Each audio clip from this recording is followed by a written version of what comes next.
St. Therese Vocational Training College in Karen is an educational institution accredited to empower young people to be self-reliant by equipping them with knowledge in hospitality industry, life skills, and computer literacy.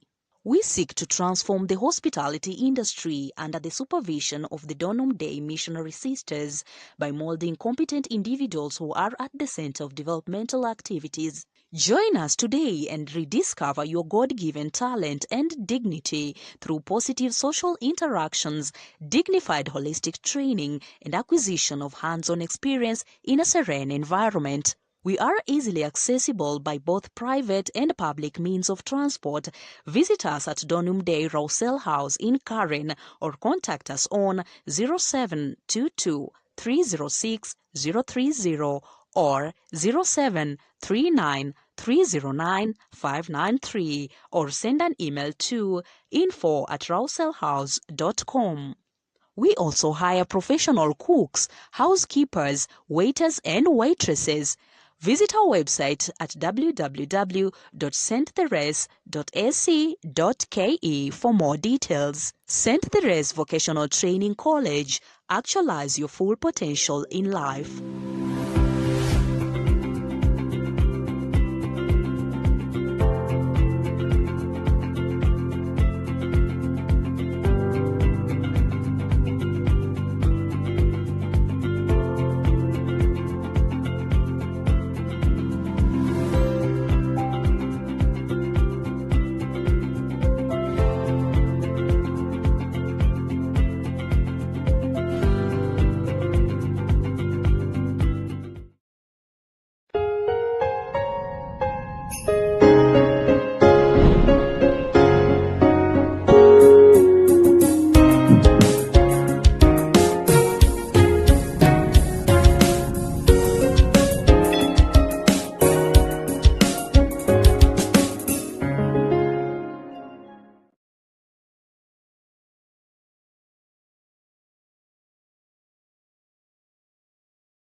All right, a very warm good morning, dear viewer, and thank you very much for making time for this special edition. Now, have you ever asked yourself what a missionary apostolate is all about, or have you just heard about it? Have you ever wished to be a missionary? And how is it like, especially in the far-flung marginal areas? Now, today we are seek to understand how the context is in marginal areas, missioning to people who are in very remote places.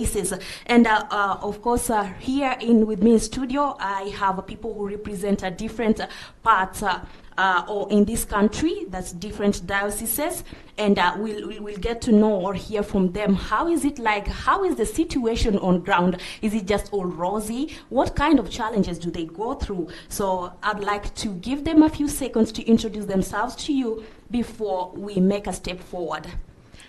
I have, let me start with my right-hand side. Father, it's good to have you. Thank you very much. Please tell the viewer where you come from. Start with your name and what you do. I am Father Emmanuel Mwimani Mashia. I come from the Catholic Diocese of Kakamega. I'm born from Muranda, Holy Cross Parish, Muranda. And I come from a family of 10 members. And of these 10 members, we are 6 boys and 4 girls. I am the last from the bottom and 6th among boys. What motivates you towards a missionary life? First of all, I would like to say that my call came when I was very young, because my parents and my grandparents were staunch Catholics, and they motivated me a lot because they were very prayerful people who used always to go to the church. and I could see the priest celebrating Mass. So I was very interested seeing what the priest was doing, that I should also become a priest. And from that onwards, after I had been baptized and received Holy Communion, I became a Mass server. And being a Mass server also, I could see Father always coming for Mass, and then I could imitate Father. Would do what exactly Father does, celebrating Mass in local language with a peer group there, using guavas as cutting them into small pieces as the body of Christ, and also making one of it to become a chalice, and it could be exactly what the Father does. So after that, I joined the minor seminary, St. Peter's Seminary, Mkumu, and thank Father Cornelius Party, who was very close to us and also very close to me, and he used to encourage me. And then when I finished Form 4, then I also said it's good that I should continue being a priest. I went to St. Matthias Malumba Seminary. Thank you. All right, thank you, Father Emmanuel. So it is the strong Christian foundation that fueled your need to be a missionary. Thank you, Sister Francisca. May you just a minute, please? Yes. I had forgotten I'm working in Sacred Heart Parish, Mkumu. Okay. Sacred Heart Parish. I'm serving the Christian. All right, I hope they are watching. If you are watching, you can send your regards to Father Emmanuel Mashia. Now to Sister, please tell us, share with us your brief background in a few seconds and your motivation towards missionary life. Thank you, Elizabeth. Great to be here at Capuchin TV. I'm Sister Francisca Kanini Kingo, a sister of St. Joseph of Tabs, working for PMS in the Catholic Diocese of Garissa. I come from Machakos, a family of 8, and I'm the firstborn. My motivation, when I was growing up, as you know, in Machakos, we have so many good vocations. We could see sisters come to our parish and attestation, so to speak, and they could give us sweets, biscuits, and I wished to be like them and give such to children. And thanks to the Sisters of St. Joseph of Tabs, they gave me the opportunity, and I've been working with the children since I joined the congregation. Wow. I only worked in the bookshop, slightly in Embu, and then from there I joined the PMS for 6 years in Embu, and now I'm in Garissa. Thanks be to God to the congregation. I feel good when I meet the children, share with them, share the sweets and the biscuits. Wow. And again, I could see sisters very smart, tying the kangas, and I'm fond of lesos. Wow. So thank you That's so quite much. intriguing. Trying to give back to the society. What the sisters used to do to you, you're returning the hand. That's very great, Sister Francisca. And thank you very much for joining this panel to guide us through this discussion. And then we have Father Linus Musumba. Please introduce yourself to the viewer. So thank you so much. I wish to begin by appreciating the PMS National Office through Father Bonaventure Lucidio and also the Capuchin TV for this great honor of having me here today, and also for the invitation to attend this special sharing about faith and evangelization amongst the marginalized areas, those who are living on peripheries. My name is Father Linus Musumba. I come from, I'm a diocesan clergy of the Diocese of Eldoret. My home parish is Majengo, Our Lady of Assumption, Majengo, Eldoret. And currently I'm serving as a Fidei Donum priest in the Diocese of Lodwar. I'm serving in a parish called St. Benedict Kalobeyei. It is in Turkana West. And the idea of going out as a Fidei Donum, Fidei Donum is a priest, a diocesan clergy, a diocesan priest, a priest who has been ordained for a particular diocese, now volunteering to go out to serve as a special missionary. Fidei Donum, you offer yourself, you give yourself out to be a gift of faith to those mission lands where we have scarcity in servants in the vineyard of the Lord. So this came about when at the day we had a gathering with the bishop, our then apostolic administrator, the Bishop of Kitale, Bishop Crowley, And he told us that there's a need in Marsabit and Lodwar for priests to go and serve there. So after that, I was like, you mean there's some areas where we don't have priests? So after a month of reflection, I think I presented myself to the bishop with the request that send me to where you had said that there are no priests. Of course, he wasn't willing to do that. No, right. Then, of course, he had his own fears, considering that time when I requested, I was only 2 years and 2 months as a priest. So probably had fears of sending a young priest outside there. So, of course, after lengthy discussions and consultations, he was ready to send me out there. So he was sending me to Lodwar. Now I'm in St. Benedict Calabay Parish. It's a village parish having 16 outstations. I'm alone in the parish. The work is enormous because the outstations are very far from each other. I think it takes long distances to cover to reach out to the Christians. And I'm there alone in the parish, so serving there as a gift of faith to the people of Lodwar. My motivation to go out there to serve was basically because I understood that I have received a gift of faith. And the gift of faith is a gift that is a divine gift that we have received. And this gift, it helps us to understand life, and also it brings joy and happiness to us as Christians. And it's a gift that has been given freely to us, to all of us and for us, and therefore it must be shared amongst us freely, because it's a free gift from heaven. And therefore, with that kind of understanding, I feel that it has to be an all-inclusive thing. If you have received a gift freely, you also need to share it out freely with others.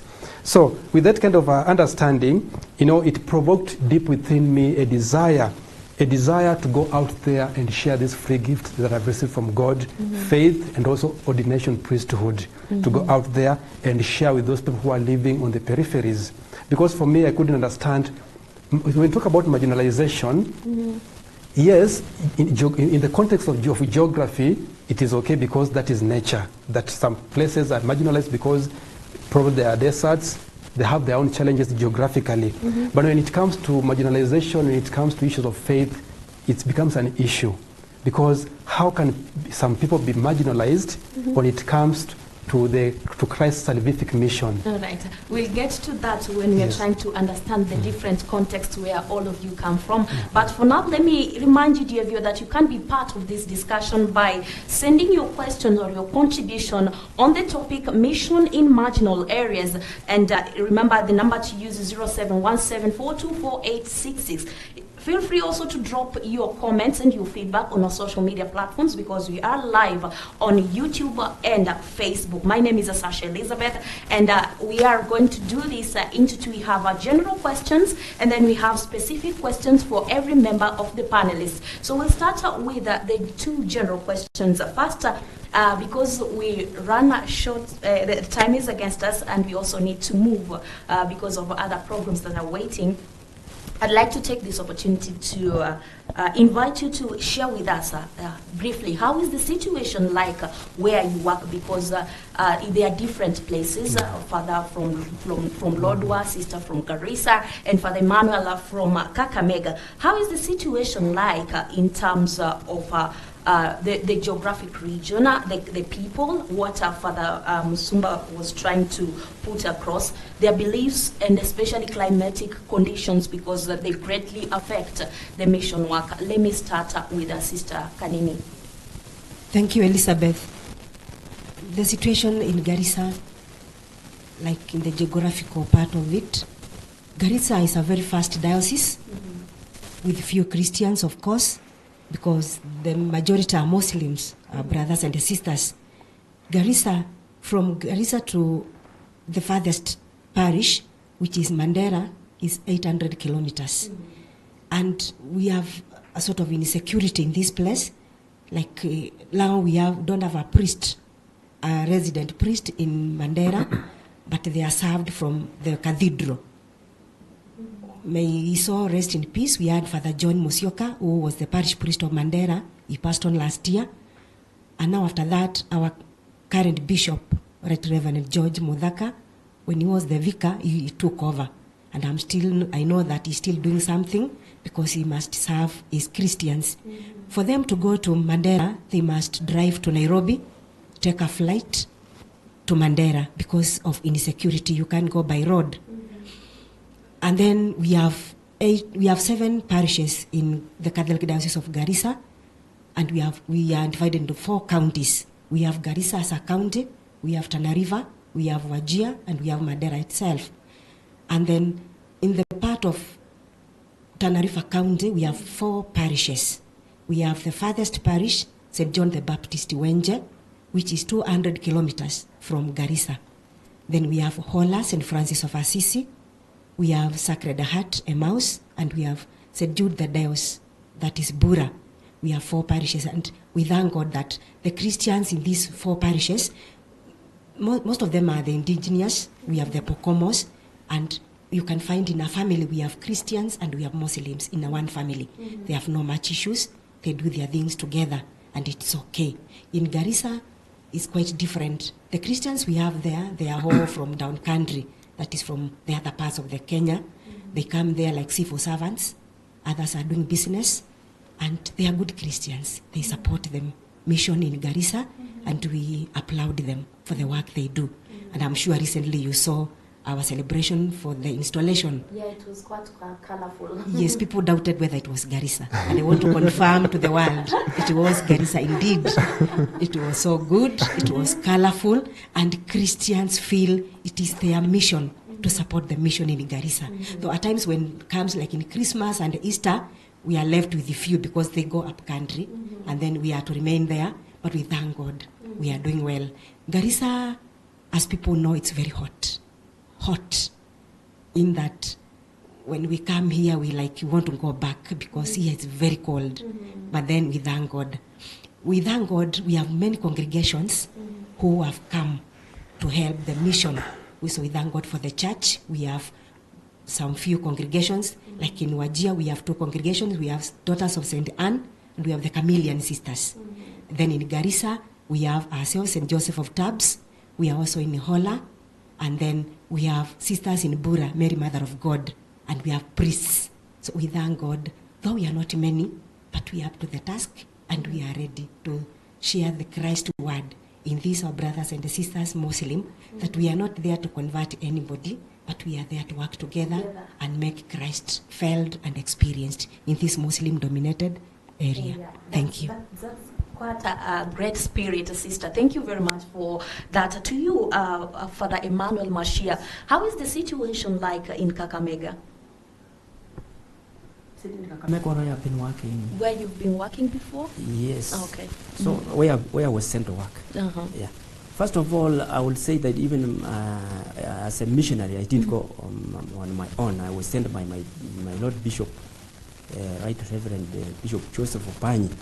And I was stationed in St. Andrew's Parish, Hade, in Umzimkulu, Diocese of South Africa. And St. Anne, the parish is situated in a town called Hade of Umzimkulu, or Umzikuluane River Valley of Uku District and of KwaZulu-Natal municipality. And the total population of the town, of the municipality, is 90,000, and out of that, it was only 970 Catholics. Out of the 90,000 people who reside in that area? 90. It's only 970 Catholics. Then we have 6 outstations. We had 6 outstations. Though the population is not big, but the few who are there are very active in the church. They are very active, and they are mostly old mamas, old mothers. And it seems that the church has been left only to the mothers. Men, most of them, they do not have time for the church. Because even during Mass, you will see some come and drop their wives, the families, then they go back. So it has not been very easy as such. And then to add on that, the climate there is, we have summer, then we have wet season. During summer there is warmth and there is also some wetness. It is also cold, very cold. So you used to experience all the different seasons. Seasons are there, even rainy seasons are there. Sometimes even snow falls. And you find that even when you are there, you feel, you are feeling it even in your body. That if you don't put on well, you can't. And if you don't have that spirit of even going out to go and meet the Christians, you cannot. What distance did you use to cover from one outstation to the other? The least distance that we could cover from one station to another, the least was 15 kilometers, and the highest was 25 kilometers. Thank you very much, Father Emmanuel. And back to you, Father Musumba. Please tell us your experience as a Donum Day priest in the Diocese of Lodwar. Generally, to highlight about my experiences, first and foremost, maybe allow me to make one last statement that really insists and highlights on my motivation to go to Lodwar. I understand that living for others is a rule of nature, since we were created for one another. And therefore, I really had that desire to have communion with these people who are living on the peripheries, especially when it comes to matters of faith, periphery, on the salvific mission of Christ. Because for me, I really feel that how in their condition and the situations that they want to take me to heaven. So that desire, let me go out there, have communion with them, share with them, that they want to take me to heaven is what really motivated me to go out there and share the faith with them. Remember, I said it's a free gift for all of us.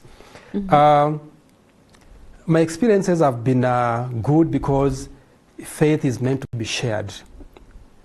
Faith brings joy to us. It brings joy to us. It makes us understand life.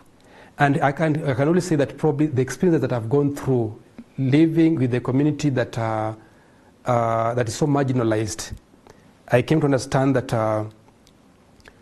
when you share faith with these people, they really feel, uplifted in so many ways. Now, this is a region whereby,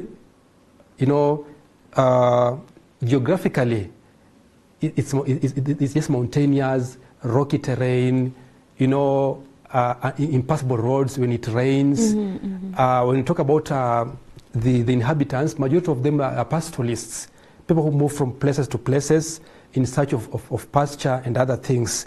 And these people, they're believers. They're so immersed in their cultural practices, but these cultural practices, in a sense, they symbolize their faith in this one true God. And therefore, it doesn't mean that it's totally a region that doesn't know God. They know God.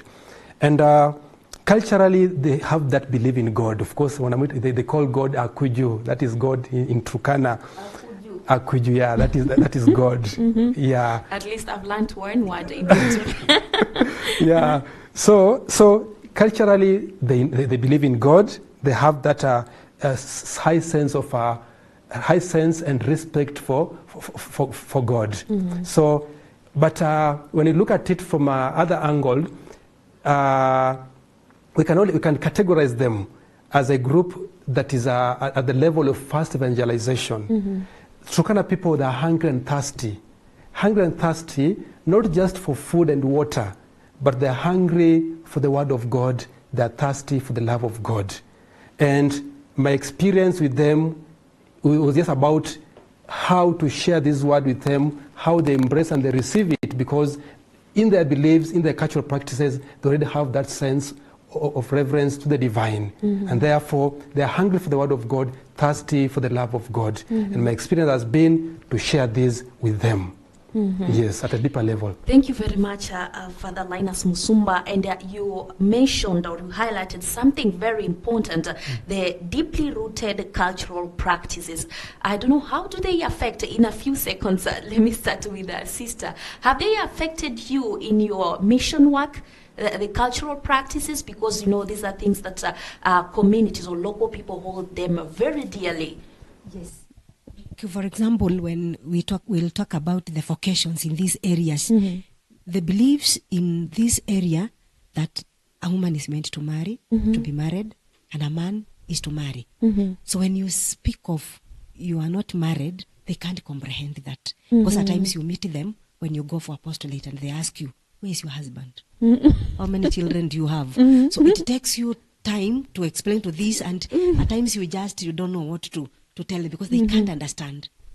One time I traveled going to Ajia and I sat with a lady, a Muslim.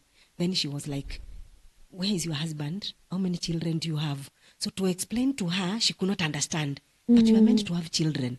What will happen to you now when you grow old? So those beliefs that you must have a family, they can't imagine that as a family, you are in a family of God and you are to serve God. Then you serve God when you have your own. So to explain that's what they believe. So yes, that's what they believe. And that's why when we come to vocations, you find in this area, even those who are Christians, they are not Muslims because they interact. This is still in our parents, that a lady you must marry and then give us dowry. So when you speak of you want to become a religious, it becomes a big challenge. But then we are not losing hope. Yes, please, Father Musumba. It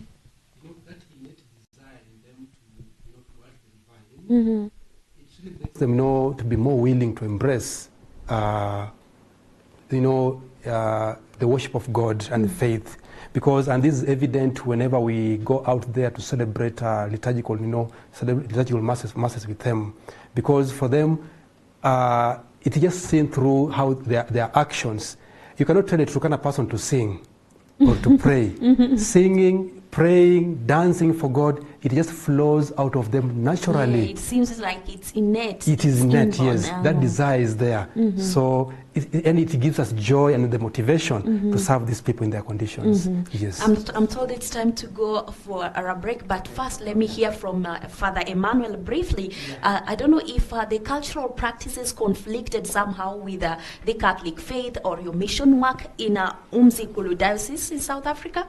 As they already said, they worked among the Zulu people. The Zulu people are God-believing people. They have also their own cultures that you can't separate them from their cultures. They will come to the church, do what the church does, but since they believe also in the ancestral spirits, they are in communication with them. That means that so they invoke the spirits. Yes, they invoke the spirit even during death and during birth. And other occasions, even circumcision, they have to do it because they believe they are living, the living spirits are among them. And they do believe that also man is made up of the body. The body called umzimba. Umzimba. Then man umzimba to mean? Body. Body. And then the soul, in the theo. And then they also say a man has Ethos means spirit. So you can't separate them.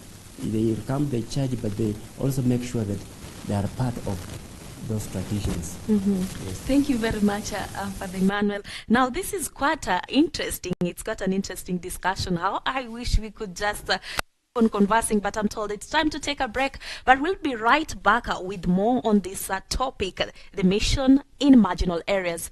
Quite intriguing. You don't want to miss this, so stay tuned.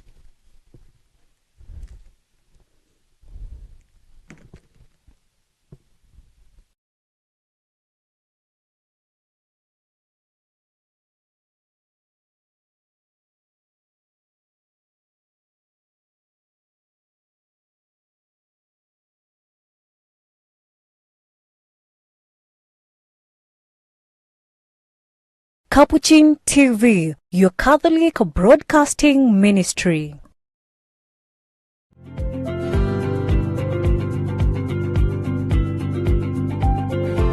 Management is nothing more than motivating other people. And that's why Tangaza University College, in partnership with Moriarty Institute for Continuous Formation, invites you for leadership and management programs from 27th June 2022 to 8th July 2022 at the Paul Center. The short courses offered are Project Management, Resource Mobilization at a cost of 20,000 Kenya shillings per person, lunch and tea inclusive for day scholars, and for boarders, additional cost of 2,000 Kenya shillings per day. Few slots remaining. Register now. Visit our websites. For more information, call us on 0727 177 674, or you can email us at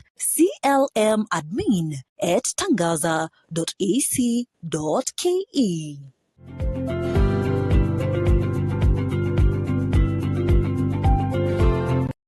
Capuchin TV, your Catholic identity.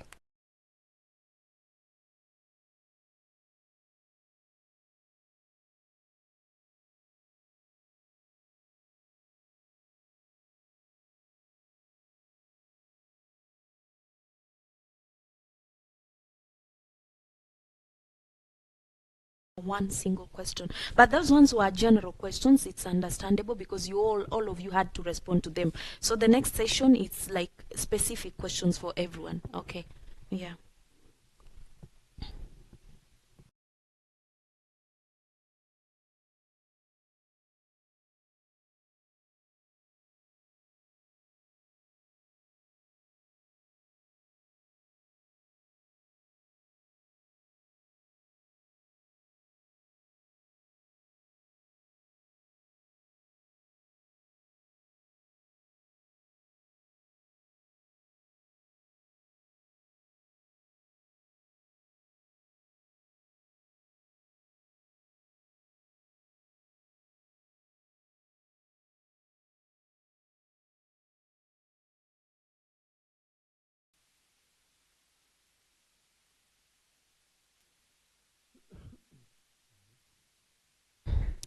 Ile nini, ebu switch off that nini.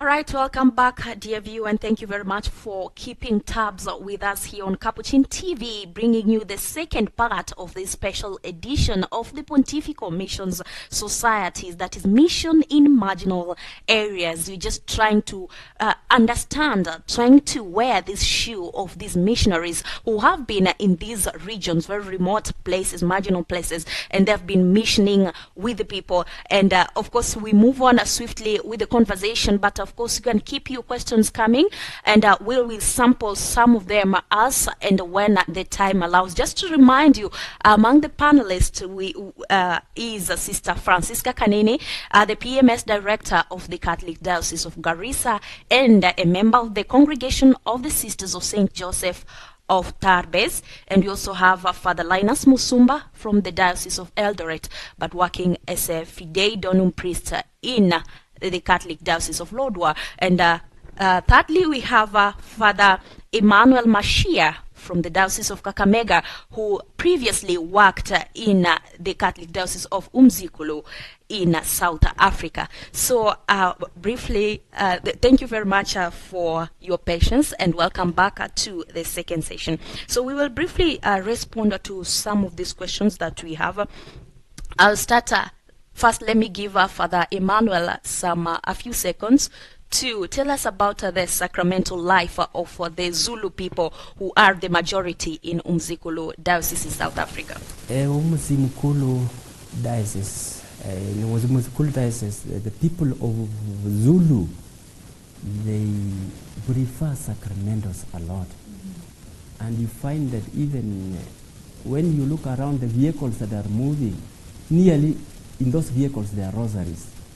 And they believe that these rosaries are very powerful to protect them from the evils. So even the young ones, they have, and they do come even to the parish to buy. And you cannot deny them. And the other thing, they also believe in holy water.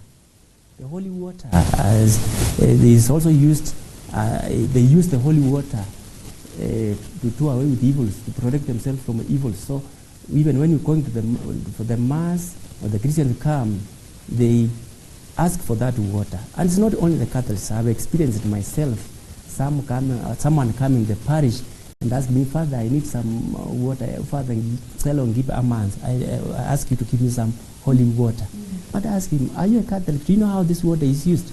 And he said, no, Father. I just use this water to sell and I get something for my daily bread. So you can see, you can't detach them from the sacramentals. They value them very much, and more especially when they believe that the Catholic Church, what the Catholic Church uses, is very powerful and helpful in their lives. Thank you very much, Father Emmanuel. Now to Sister, you mentioned during our first part of this conversation that Catholics and non-Catholics coexist in harmony in Garissa. Now, in the spirit of being a synodal church in the missionary land, how do you relate or dialogue with the non-Christians or non-Catholics in your region? Thank you, Elizabeth. As I said, we have these Catholics and non-Catholics. We have Christians and non-Christians. Like ecumenism and the sharing is very practical in Garissa. We have a priest, Father Nicholas Mutua, who works for peace and justice for the diocese. And he makes sure that every time there is something to be shared, they have meetings with the pastors of the other churches. They have meetings with even the imams. These are the leaders of the Muslim and the sheikhs. And they even come, so at times they meet in our place, at times they meet in hotels, and they discuss things that affect these people whom we live in this area, only to ensure that we have that mutual living, understanding, and we can share. At times, things may not happen as we wish, but our leaders in the church, they work hard. They also encourage us to do it. But at times, you know, when something happens, the people living there, and especially we, the Christians who are the minority, because the Muslims are the majority, at times we are affected. But as I said, our Christians have faith, and they know it is their mission to be in this mission land and to spread Christianity. And owing to the fact that they come from other places, they are those from Kakamega, from Kisumu, from Machakos, and we border Kitui diocese, people from Mwingi, they are majority. So, and you know, these people are staunch Christians. So when they are there, they practice that. And even when at times we have insecurities, you find that they don't shy out to come to the church. They don't care whether there will be some bombing or some anything. But as we have, the other members have shared, the faith in them drives them. And even this becomes also a motivation to us, the religious, whom we are. If our Christians are ready, then what makes us not to do it? So we encourage one another, we share. And at times, like when we have occasions, like the recent celebration, I'm very sure not all who came from Garissa were Catholics. Others wanted to see what happens, and we also have that time to share. And even just to highlight a little bit, we have our sisters who teach in the catechism. You find that there are parents who are maybe AIC or the other churches, but their children want to come to Catholic, and they don't deny them. They come, they allow them even to go through the catechesis, and most of them are baptized. Like now we work for the PMC. I would hear animators tell me, sister, we have children who, their parents, they don't come to our church, but the children are in our church. And so that motivates us, and we still work hard to make sure these children feel at home when they come with us. And so when the children are here, then they make us, because at times we have visits, like this parent is sick, the children, the animators, they go to visit. So we intermingle, we share. We know that we are serving one God, though in different churches. And now even our Muslim brothers and sisters, like now they have started to accept that it's only they who can't live in this area. But even us, we are very instrumental to live and to share life together. Thank you very much, Sister Francisca. That is promulgating and strengthening the spirit of ecumenism in marginal areas. Let me get back to you, Father Musumba. We already mentioned during our first part of this discussion, we mentioned some of the challenges that missionaries go through, especially when they are doing their missionary activities or apostolates in such areas. For instance, the impassable roads and cultural practices, the interference. So are there any other challenges that local missionaries especially face when they are performing their mission work? Thank you so much, Elizabeth. I've been a priest for the last 6.5 years, and 4 years I've spent as a fide donum in Turkana. So the bigger part of my priestly life has been in Turkana.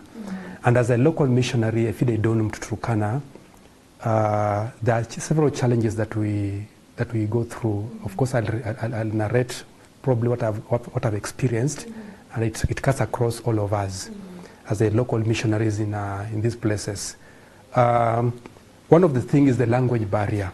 You find that you cannot communicate in that language, so you need to have somebody who is an interpreter to do that, because you have to preach the word of God, to catechize, to listen to the confessions. So there's the challenge of language barrier. Then you also have the issue of culture shock, because coming from a different community, going into this particular community is a different community. So there's that issue. Probably what they do in their community is a bit different from what you know, what you're raised knowing. So there's that culture shock again from those local missionaries, those who go out to serve there. We also have the issue of harsh climatic conditions. I was just sharing with the sister that I schooled in Nyeri. Nyeri is extremely cold. Eldoret is extremely cold. Now going to Lodwar is like moving from a fridge to an oven. So it's a challenge also. We have few trained pastoral agents to support work in the parishes, like now in the form of catechists. People are not willing to do that. Remember, there's a challenge of education. So some are not going to school. So we lack enough pastoral agents, trained pastoral agents to support the mission work in the parishes. Then sometimes we also cover long distances to go out there to meet the Christians. And sometimes you would make those distances only to reach there and find maybe empty churches. Because like now for like our parish, the nearest outstation is like 18 kilometers. The farthest, I have to do 88 kilometers. That is one way. And you make that distance only to find empty churches. Of course, even you don't have building churches constructed, we pray under trees in some places. So we make that distance, difficult roads to navigate. You reach there, you don't find people because probably they have moved because of their cultural, their economic, activities. Yeah. Then also there's the lack of pastoral work material. We lack those things probably to support us, either for the children or for the women, for the youth. There's that inadequacy. And also the other thing is there's some kind of loneliness in the mission land for those who go there. I've been in Lodwar for the 4 years as fide donum. In the parish, I'm alone. I just came yesterday. Today, I arrived here today morning. After this, I have to go back to Lodwar again. So because there's nobody in the parish, so there's that kind of some loneliness there. Then finally, we have inadequate financial resources to support the pastoral work in the diocese. So because these are marginalized areas, the Christians economically they are not able enough to support their churches. So for a local fide donum, a local missionary, is a bit challenging because remember you're a diocesan priest, and sometimes you do not have that background, the financial muscle to support you in the normal running of the parish. So it's quite a challenge, and especially for those local missionaries, the fide donum who come from particular dioceses. Yes. Thank you very much, Father Musumba. Oh, that's quite a very tough environment to work in. But, as missionaries, they do not choose where to go. They have to reach out. Even those who are in marginal areas, they are in most need of their services. So I believe that this information lands to the right ears and that it will be acted upon accordingly. Father Mashia. Please do. It is also a big challenge because as diocesan priests, some of us, when we are here, we are used to celebrate Mass daily with or without Christians. That's our duty. So that you find out that when you are in these foreign places, you will be shocked. Sometimes you wake up, you don't see anyone in the church. Maybe you only see them on Sundays. So it becomes a big challenge. Especially for us who are used to celebrate Mass daily. So when you call there, you should also have that heart of and try to convince them one by one, slowly by slowly, then you can see at least a number of people coming. Thank you for that contribution, Father Emmanuel. Now, have you ever wondered what is the role of the Catholic Church in fostering spiritual development and humanitarian assistance in these marginal areas? Do people consider the Church, the Catholic Church, just as an organization to offer them aid, or as a spiritual place? Father Emmanuel Mashia will feed us more on that question. I can respond by saying, especially basing on where I've been working, the church has a lot to do in this marginalized land, because you find that most of the people who are there, and as I already told you, these are old mamas who have their grandchildren, maybe their sons and daughters have died. Some of them financially they are not stable, so you find that they still need the church to help them. They still need the church to help them. So when you call them, they will also ask. So the church has a role to play, that it has also to go and teach, to teach and support them. Otherwise, it becomes very difficult. Then there are, though the Christians were few in where I was working, but among the few, there are those who looked at the church as a spiritual place. They could also come and also encourage others that the church is not only meant to, and more especially these old mamas, some who have been working, they could contribute but still teach others. Thank you very much, Father. And now let me give Sister a few seconds to tell us about the scenario of vocations in the mission lands and some of the issues that hinder or affect the growth of vocations, especially the calls to priesthood and generally religious life. Thank you, Elizabeth. As I said when we were beginning, that I come from Machakos, and what motivated me to become a religious. For example, we know that for children to see these celebrations, they entice them, they encourage them. For example, when I was growing up, we saw sisters who had professions. We could attend ordinations, and this motivates you to want to be like that. A scenario which rarely happens in Garissa, because we have few vocations. Like, so to speak, we have only 3 diocesan priests in the whole diocese. We have Father Clement working in Wajir as the parish priest, and he is alone. We have Father Alfred Moreithi, who comes from Embu. He's also incarnated in the diocese. And then we have Father Nicholas Mutua, who comes from Bura. So only those 3. The rest are from the religious congregations.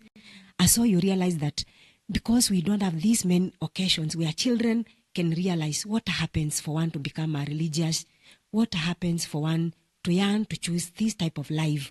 So when these occasions are frequent, then children will yearn to associate themselves with that. So that is one of the thing that affects the vocations. And again, we said that our place is Muslim dominated. Our people who are working there come from other places. And like Father said, that he works as a fide donum in Lodwar. Maybe somebody will wonder, what happens if I become a priest in this diocese and I come from Machakos? I come from maybe Kakamega. I come from Kisumu. So they maybe wish to go back and become religious in their own places, but not here. But now we thank our Bishop Emeritus, Right Reverend Joseph Alessandro. He appointed Father Alfred as the vocation director for the diocese. And I'm sure he's watching me, or later. So I am appealing for those who wish to join the diocese through him, then so that we can have many vocations for the future of the diocese.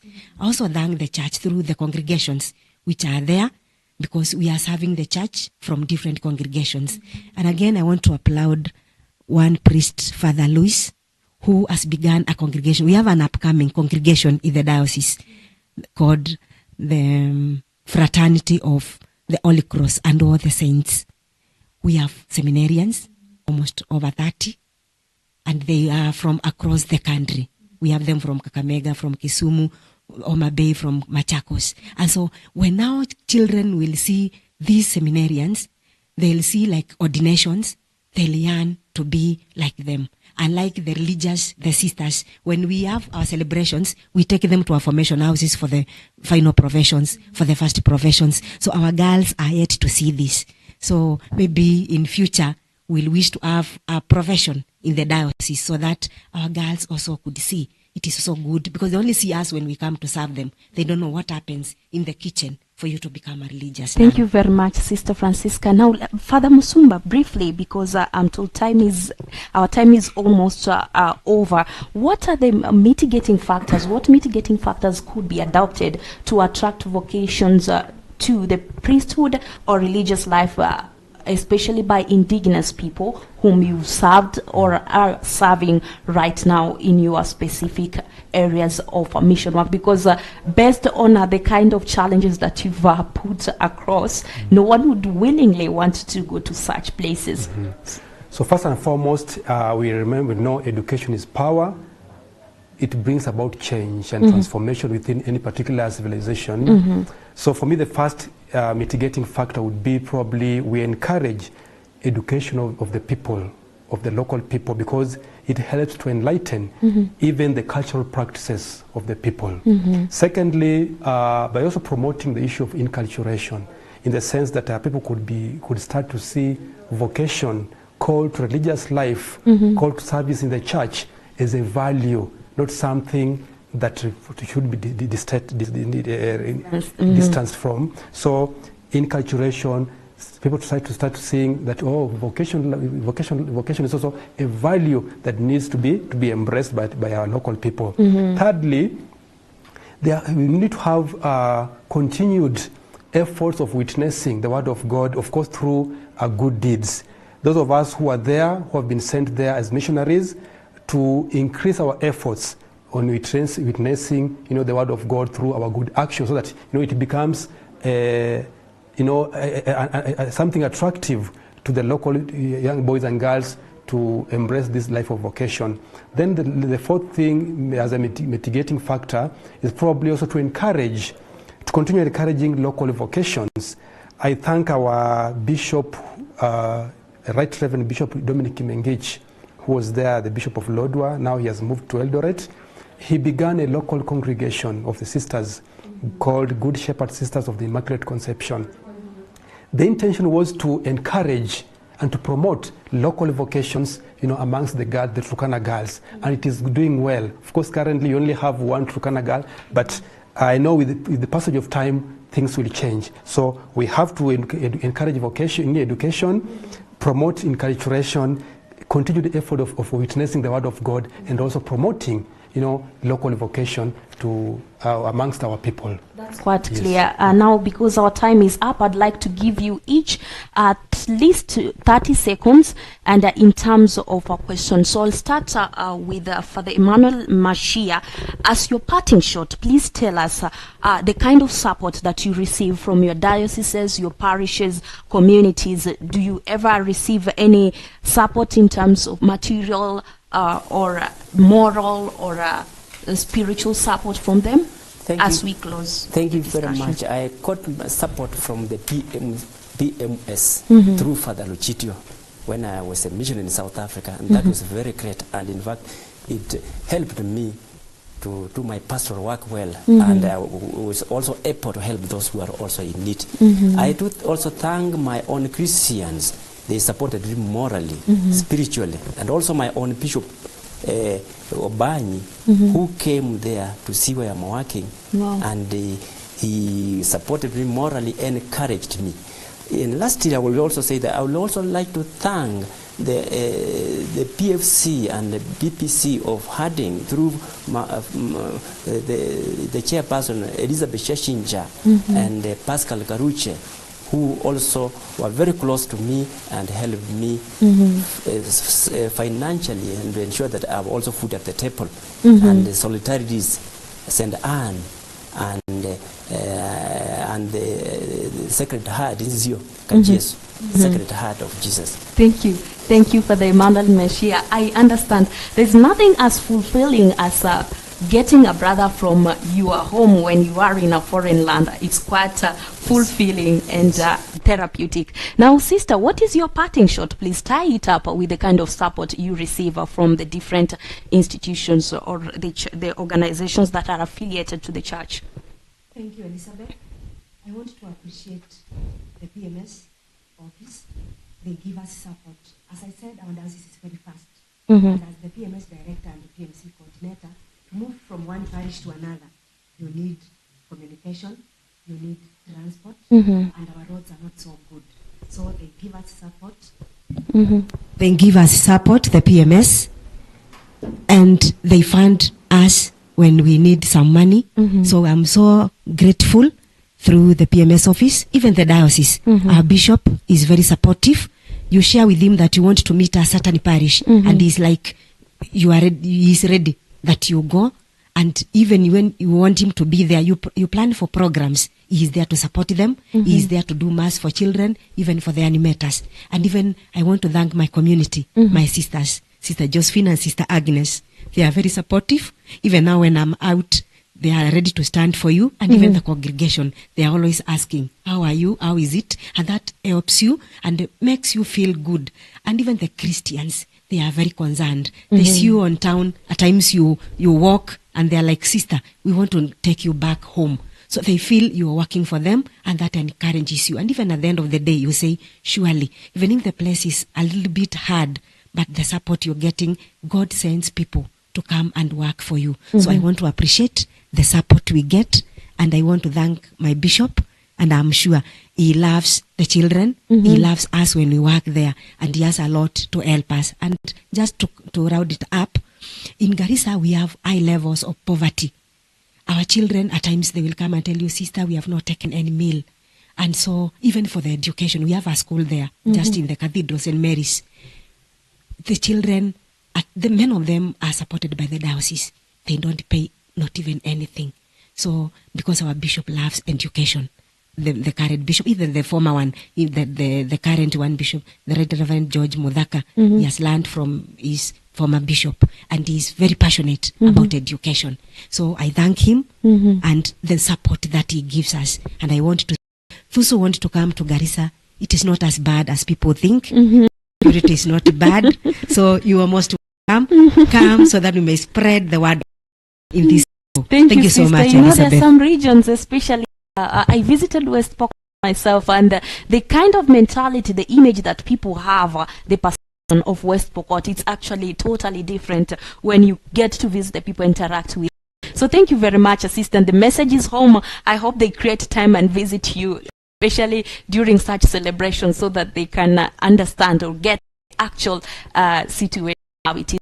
Father Musumba, in 20 seconds, give us your closing remarks.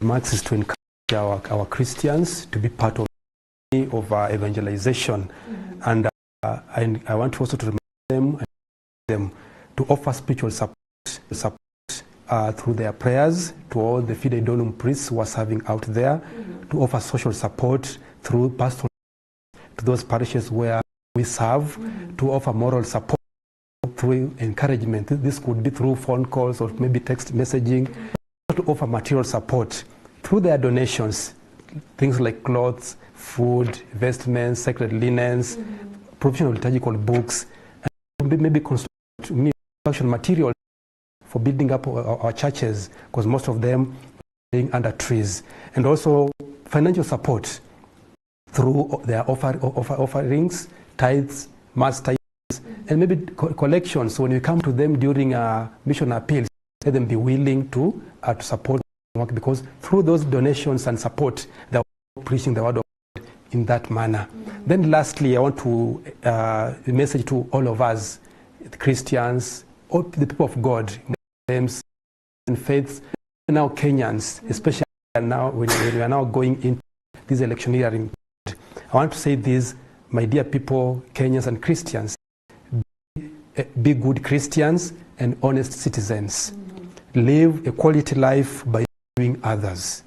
Love others by also respecting their faith and their beliefs.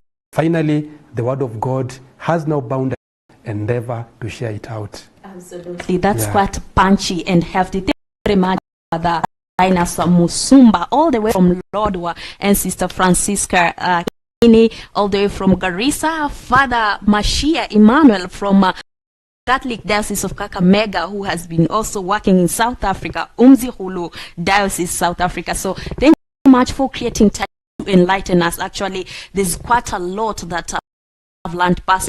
I believe so has our viewer today. And we pray that God's provisions and blessings be upon you as you continue to be a blessing or to work, dedicate your lives towards the service of mankind and God. So thank you very much and God bless you.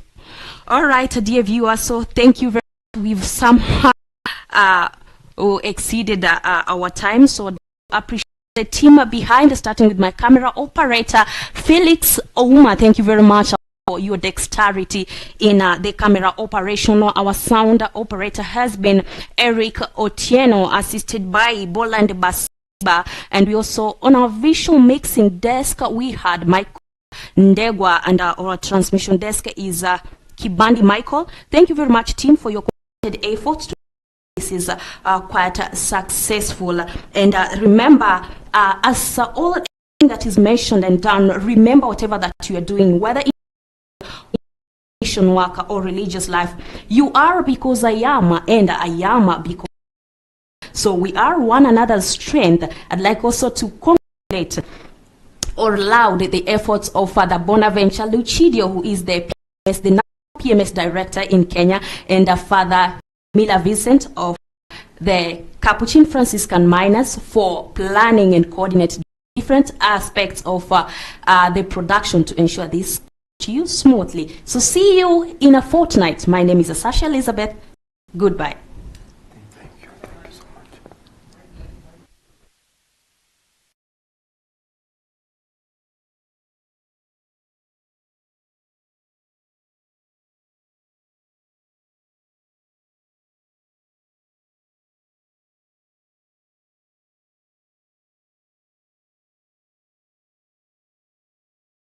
Capuchin TV, your Catholic identity.